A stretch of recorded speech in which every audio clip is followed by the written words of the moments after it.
And that's how we met." Charlotte leaned back in her chair and chuckled softly at her friend's astonished expressions. The low chatter of the other patrons in the tea-room buzzed around them. Charlotte loved the familiar warm atmosphere of her local tea shop in Little Marbury.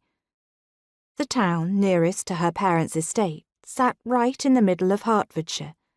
Beautiful and green, she preferred the countryside of her home county over the London townhouse her father kept. She picked up a warm scone and took a bite as she waited for her surprise announcement to sink in. Her friend, Susanna, was the first to recover. "That is the most romantic thing I have ever heard," she exclaimed. "I cannot believe I missed all the excitement.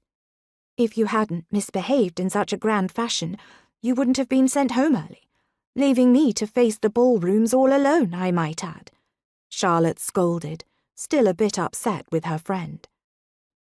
Susanna had been caught racing on Rotten Row.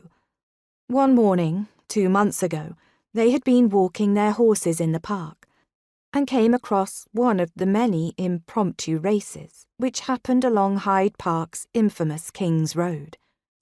At the starting whistle, Susanna surprised everyone by jumping into the race. Skirts and cape flying, she and her magnificent horse had outpaced the 4 other racers with ease. Susanna's companion, Lucy and Charlotte, sat in shock atop their horses, while Susanna received congratulations and compliments on her horse from the other racers. Of course, the shocked expressions of the onlookers turned quickly to feverishly whispered disapproval.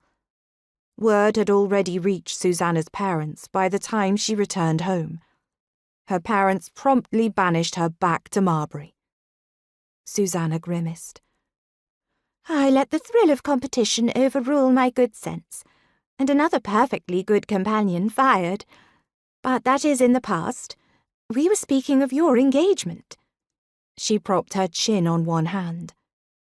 Eleanor Spencer gave Susanna a disapproving frown before turning her violet eyes back to Charlotte. "Congratulations, but isn't this a bit hasty? How long have you known Lord Hawksridge?" Charlotte wasn't surprised Eleanor would have concerns. She was the very best of friends, and as such, she tended to be a bit overprotective.